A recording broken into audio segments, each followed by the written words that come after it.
Hi students, मेरे पिछले video में आपने सॉल्यूशन चैप्टर पढ़ा और पूरा बोर्ड का मैंने इससे कवर भी किया जितना बोर्ड में पूछता है। कुछ कॉम्पिटिटिव भी मैंने बताया। आज मैं नेक्स्ट चैप्टर शुरू कर रहा हूँ जिस चैप्टर का नाम है सॉलिड स्टेट। हिंदी मीडियम में उसको बोलते हैं, हिंदी माध्यम बोलते हैं ठोस अवस्था। तो सॉलिड स्टेट चैप्टर मैं शुरू करूँगा। चैप्टर का नाम है सॉलिड स्टेट, हिंदी में इसको बोलेंगे ठोस अवस्था। ठीक है, ठोस अवस्था या सॉलिड स्टेट पढ़ने से पहले आप लोग 11th में पढ़े होंगे गैसियस स्टेट, जिसमें कई प्रकार का ला आया था, बॉयल्स ला आया था, चार्ल्स ला आया था, एवोगैड्रो का नियम आया था, फिर वंडरवाल इक्वेशन को लाया गया था, बहुत कुछ आया था, कोलिजन फ्रीक्वेंसी एक्सेट्रा आया था। उसी तरह आपने लिक्विड स्टेट भी पढ़ा होगा। तो गैसियस स्टेट, लिक्विड स्टेट आप फर्स्ट ईयर में पढ़े हो, और जो यहाँ पर जो हम स्टेट पढ़ेंगे वह है सॉलिड स्टेट। ठीक है, अब सबसे पहले बात उठती है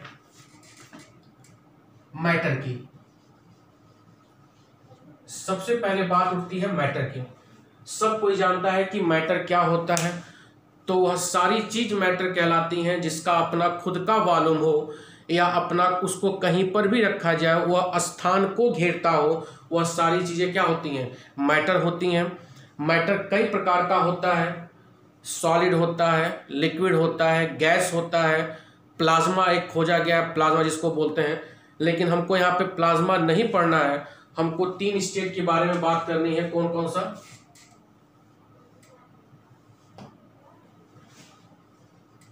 सॉलिड स्टेट, सॉलिड स्टेट इसको बोलेंगे ठोस अवस्था। फिर होगा दूसरा लिक्विड स्टेट, लिक्विड का हिंदी आपको मालूम है द्रव अवस्था। और तीसरा क्या होगा? Gaseous state. तो मैटर के 3 स्टेट हैं, सॉलिड स्टेट, लिक्विड स्टेट और गैसियस स्टेट। यह 2 स्टेट आप फर्स्ट ईयर में पढ़ चुके हो। हमको किसकी बात करनी है? Solid state. तो सॉलिड स्टेट शुरू करने से पहले हम देखेंगे कि इन तीनों स्टेटों में, मैटर के इन तीनों स्टेटों में क्या बेसिक डिफरेंस है। ठीक है, इतना मिटा रहा हूं मैं।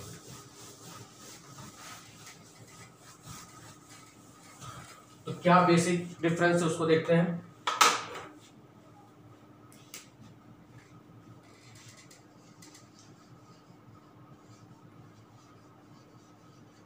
Solid state, liquid state, gaseous state. ठीक है, ये आप क्लास 9 से या 6, 7, 8 में हल्का फुल्का बताया जाता है, 9, 10 में भी बताया जाता है, फर्स्ट ईयर में भी बताया जाता है। लेकिन मैं थोड़ा सा यहाँ आपको ब्रीफ कर दे रहा हूँ और आप जानते भी होंगे क्या होता है। पहला डिफरेंस क्या है?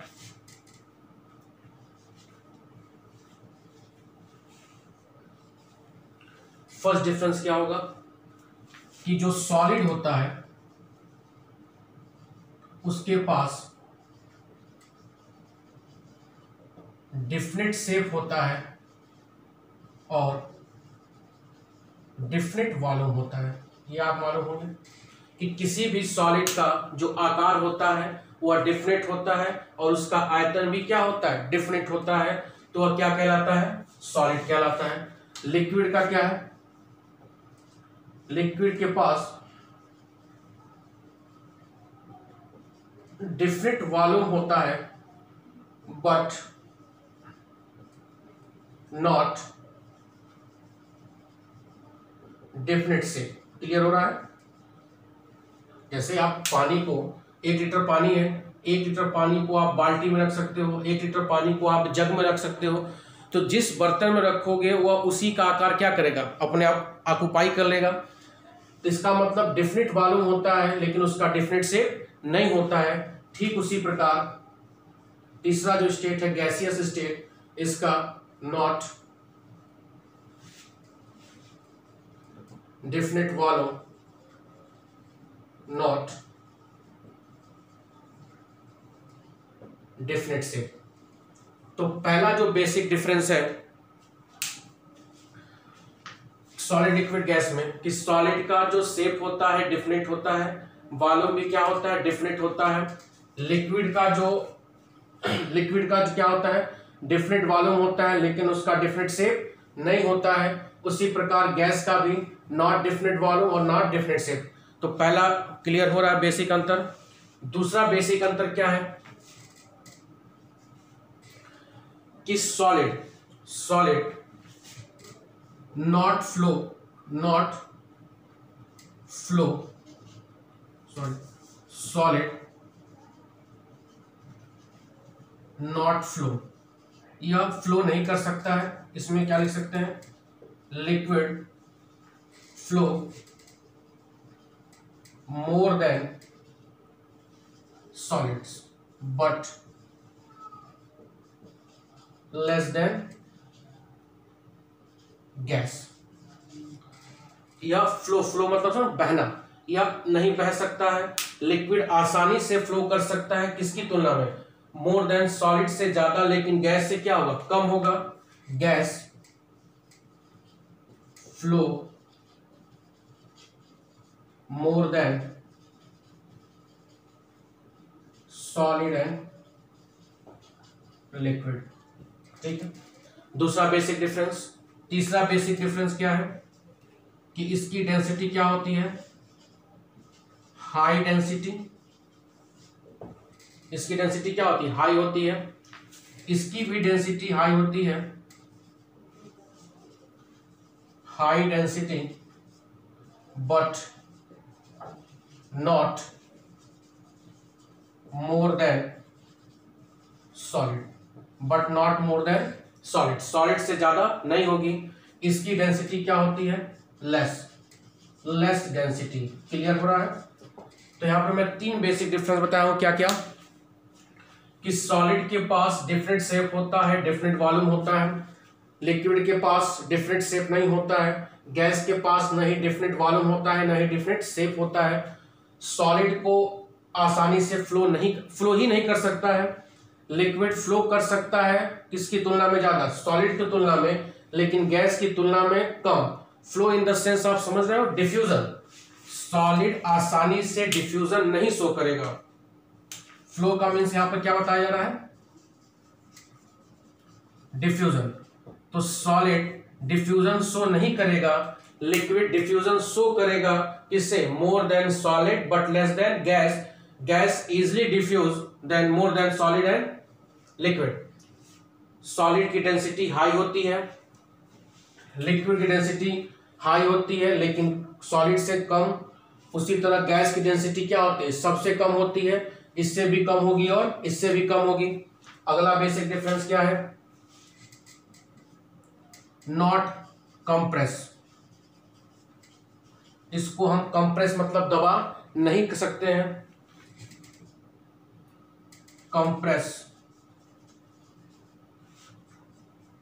कंप्रेस ये होगा इजिली कंप्रेस। इसको हम प्रेशर अप्लाई करके दबा सकते हैं। कहने का मतलब सॉलिड को हम कंप्रेस नहीं कर सकते हैं, लिक्विड को कंप्रेस कर सकते हैं, लेकिन बट एट लिमिटेड एक्सटेंट, कुछ ही एक्सटेंट तक ही क्या कर सकते हैं, कंप्रेस कर सकते हैं। और इसको हम आसानी से क्या कर सकते हैं, कंप्रेस कर सकते हैं। क्लियर हो रहा है।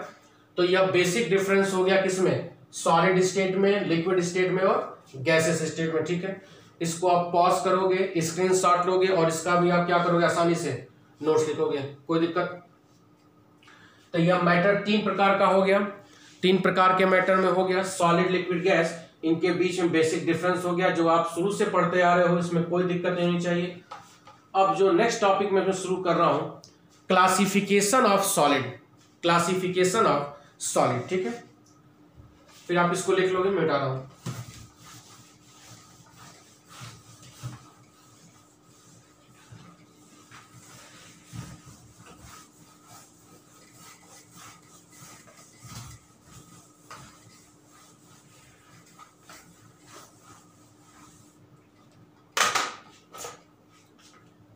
जो टॉपिक होगा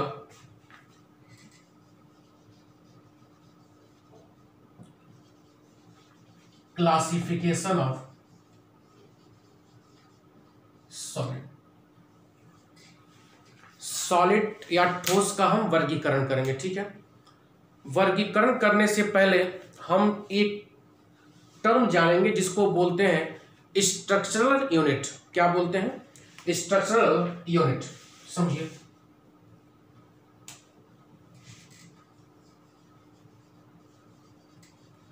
स्ट्रक्चरल यूनिट क्या होता है?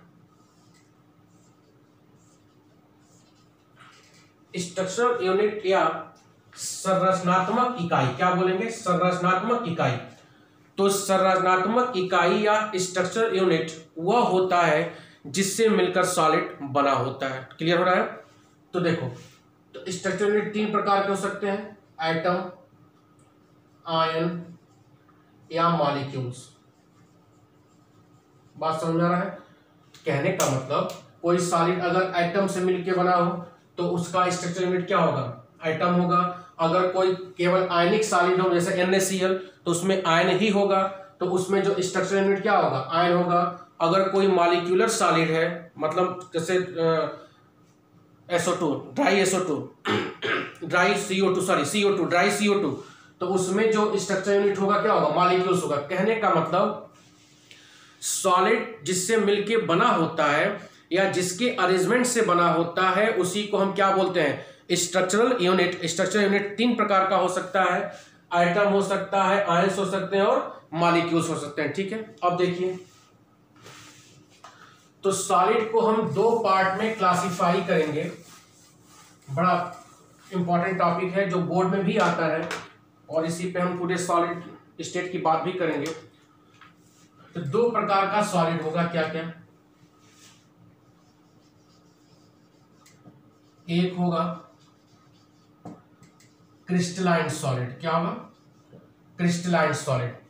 तो पहला क्या है? क्रिस्टलाइन सॉलिड, और दूसरा है एमॉर्फस सॉलिड।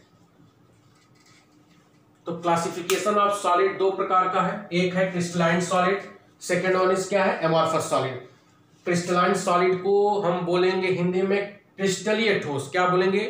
क्रिस्टलीय ठोस for Hindi medium student. Amorphous solid को हम बोलेंगे अक्रिस्टलीय ठोस। क्लियर हो रहा है? तो ठोस दो प्रकार का हो रहा है, एक को बोल रहे हैं क्रिस्टलीय ठोस, दूसरे क्या बोल रहे हैं? अक्रिस्टलीय ठोस। इंग्लिश होगा क्रिस्टलाइन सॉलिड, दूसरे का क्या होगा? एमॉर्फस सॉलिड, ठीक है। अब हम केवल बात करेंगे किसकी? क्रिस्टलाइन सॉलिड की। ध्यान दीजिएगा, मैं मिटा रहा हूं। मिटाने से पहले आप पॉज करेंगे, उसका स्क्रीनशॉट लेंगे, उसको बढ़िया से नोट्स लिखेंगे, ठीक है। तो बात करते हैं हम किसकी?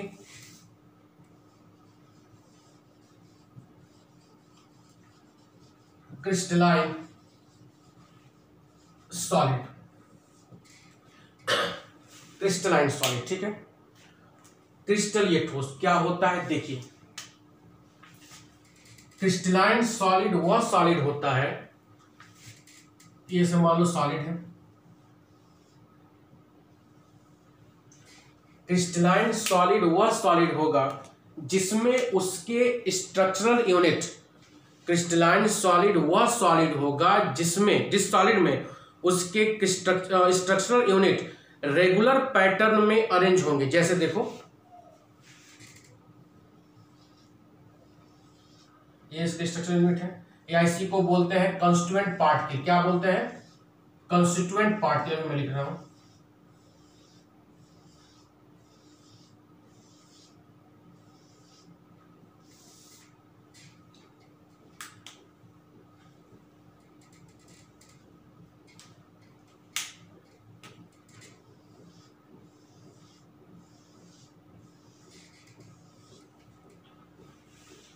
ठीक है, इसको हम क्या बोलेंगे? Structural unit. क्या बोलेंगे? स्ट्रक्चरल यूनिट और कंस्टिट्यूएंट पार्टिकल। कंस्टिट्यूएंट पार्टिकल, ठीक है। तो जिस सॉलिड में या स्ट्रक्चरल यूनिट या कंस्टिट्यूएंट पार्टिकल या एटम हो, मॉलिक्यूल हो, आयन हो, वो हम आगे देखेंगे कौन सा सॉलिड होगा, ठीक है। लेकिन हम यहाँ केवल किसकी बात कर रहे हैं, क्रिस्टलाइन सॉलिड की बात करें, ठीक है। तो जिस सॉलिड में स्ट्रक्चरल यूनिट या कंस्टिट्यूएंट पार्टिकल रेगुलर वे मतलब समझ रहे हैं, उस रेगुलर वे मतलब एक सिस्टमेटिक अरेंजमेंट में क्या हुआ है, अपने आप को रखा हुआ है, उस सॉलिड को हम क्या बोलेंगे, क्रिस्टलाइन सॉलिड। तो क्या लिख सकते हैं, क्रिस्टलाइन, इन क्रिस्टलाइन सॉलिड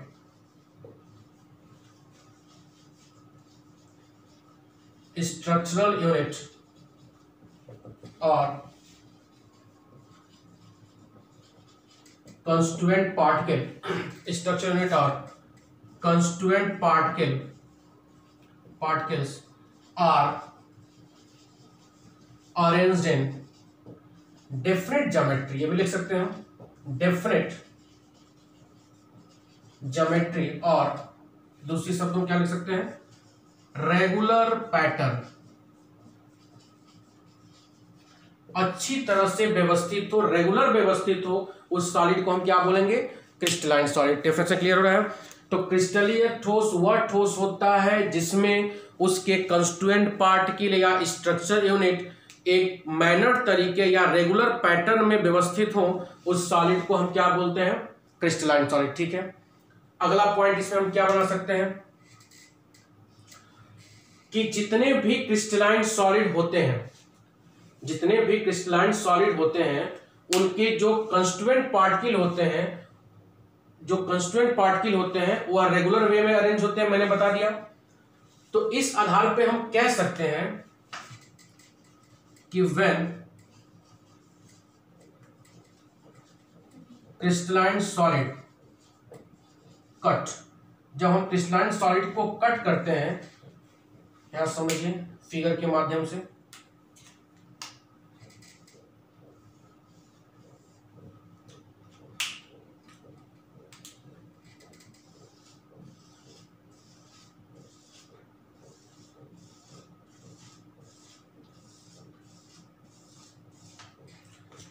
जब हम क्रिस्टलाइन सॉलिड को कट करेंगे, जैसे मान यहां से आपने कट किया, तो कट करने के बाद जो भी आपको कटिंग प्राप्त होगा या क्लीवेज जो प्राप्त होगा,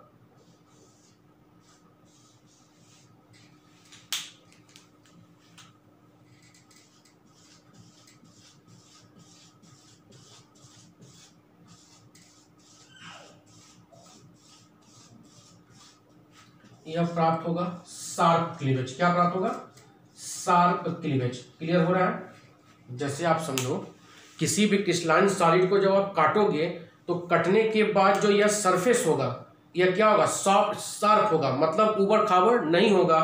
क्लियर हो रहा है। तो क्रिस्टलाइन सॉलिड वह सॉलिड होता है जिसके कंस्टिट्यूएंट पार्टिकल रेगुलर वे में अरेंज होते हैं। दूसरा क्या हम बता सकते हैं कि क्रिस्टलाइन सॉलिड को जब भी हम कट करते हैं, कट करने के बाद जो उसका सरफेस प्राप्त होता है वह स्मूथ या शार्प होता है, न कि उबड़ खाबड़ होता है। क्लियर हो रहा है। तीसरा पॉइंट क्या बता सकते हैं, इसको मिटा रहा हूं, स्क्रीनशॉट लेके फिर इसको आप लिखोगे, ठीक है। तीसरा इसमें हम क्या बता सकते हैं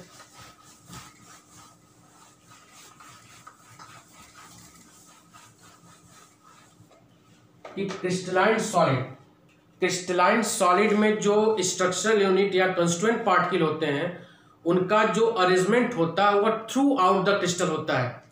जैसे मैं क्या कह रहा हूं कि क्रिस्टलाइन सॉलिड में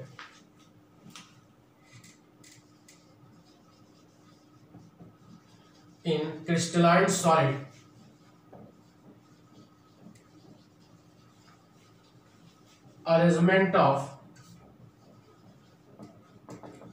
arrangement of constituent particle occur at throughout the crystal, throughout the solid, मतलब 3D, पूरा 3D पूरे उसके क्रिस्टल पर अरेंजमेंट होगा।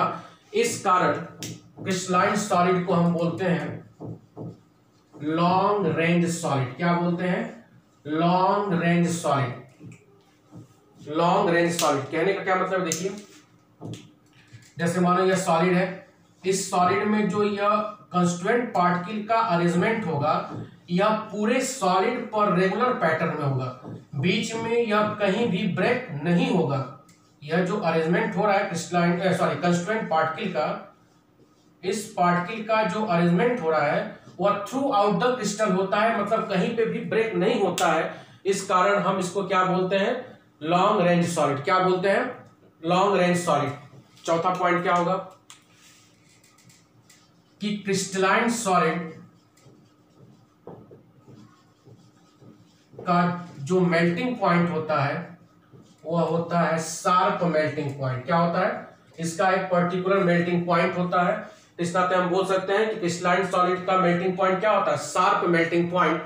अगला हम क्या लिख सकते हैं, crystalline solid are anisotropy. Crystalline solid और एनआइसोट्रॉपी, ठीक है। दो किसी भी सब्सटेंस, चाहे लिक्विड हो, चाहे गैस हो, चाहे सॉलिड हो, उनकी दो प्रॉपर्टी, ध्यान दीजिएगा, उनकी दो प्रॉपर्टी होती है। एक को बोलते हैं एनआइसोट्रॉपी। तो क्रिस्टलाइन सॉलिड जो होता है वह क्या होता है, एनआइसोट्रॉपी। और एक दूसरा जो टर्म होता है आइसोट्रॉपी, ये मैं आगे पढ़ाऊंगा। लेकिन आपको याद क्या रखना है, crystalline solid are anisotropy, not isotropy. तो समझ में आ रहा है, क्रिस्टलाइन सॉलिड क्या होता है, एनआइसोट्रॉपी, और एमॉर्फस सॉलिड क्या होता है, आइसोट्रॉपी। बेसिक अंतर क्या है, जब किसी सॉलिड की फिजिकल प्रॉपर्टी, जब किसी भी सॉलिड की फिजिकल प्रॉपर्टी जैसे रिफ्रैक्टिव इंडेक्स हुआ, इलेक्ट्रिकल कंडक्टिविटी हुआ, हीट ऑफ फ्यूजन हुआ, बहुत सी प्रॉपर्टी, मतलब किसी भी सॉलिड की फिजिकल प्रॉपर्टी का मैग्नीट्यूड हर डायरेक्शन में अलग अलग हो, हर डायरेक्शन में क्या हो, अलग अलग हो, तो इस कंडीशन को बोलते हैं एनआइसोट्रॉपी। क्लियर हो रहा है, मैं फिर से रिपीट कर रहा हूं कि किसी भी सॉलिड की physical property such as refractive index, electrical conductivity, heat of fusion, बहुत सारे हैं, इन प्रॉपर्टी का जो मैग्नीट्यूड हो वह डिफरेंट हो, अलग अलग डायरेक्शन, मतलब हर डायरेक्शन में वैल्यू अलग अलग आ रही हो, तो उसको हम क्या बोलते हैं, एनआइसोट्रॉपी। और जब किसी सॉलिड की फिजिकल प्रॉपर्टी का मैग्नीट्यूड हर डायरेक्शन में सेम होगा तो उसको बोलेंगे आइसोट्रॉपी। क्लियर हो रहा है, कोई पूछे बता लेंगे। तो क्रिस्टलाइन सॉलिड क्या होता है, एनआइसोट्रॉपी, एमॉर्फस क्या होता है, आइसोट्रॉपी। तो यहां तक क्लियर हुआ। आज मैंने क्रिस्टलाइन सॉलिड बताया है कि क्रिस्टलाइन सॉलिड में कंस्टिट्यूएंट पार्टिकल का रेगुलर अरेंजमेंट होता है, और क्रिस्टलाइन सॉलिड ही ट्रू सॉलिड होता है, ट्रू सॉलिड होता है, इसको हम कंप्रेस या आसानी से दबा नहीं सकते हैं। और क्या होता है, जो कंस्टिट्यूएंट पार्टिकल का जो अरेंजमेंट होता है वो थ्रू आउट द क्रिस्टल होता है, कहीं बीच में ब्रेक नहीं होता है, इसी को हम बोलते हैं long range solid. Crystalline solid को जब हम कट करेंगे तो शार्प क्लीवेज प्राप्त होगा, कहीं भी उबड़ खाबड़ प्राप्त नहीं होगा। अगला पॉइंट हमने क्या पढ़ा है कि क्रिस्टलाइन सॉलिड क्या होता है, एनआइसोट्रॉपी। एनआइसोट्रॉपी क्या होता है, क्रिस्टलाइन सॉलिड के फिजिकल प्रॉपर्टी का मैग्नीट्यूड हर डायरेक्शन, मतलब एक्स वाई जेड में क्या होगा, डिफरेंट होगा, इसी को हम क्या बोलते हैं, एनआइसोट्रॉपी। अब हम कल की क्लास में बात करेंगे एमॉर्फस सॉलिड, और फिर अगला क्लासिफिकेशन पढ़ेंगे, क्लासिफिकेशन ऑफ क्रिस्टलाइन सॉलिड, जो कल दिखाएगा। ठीक है, थैंक यू।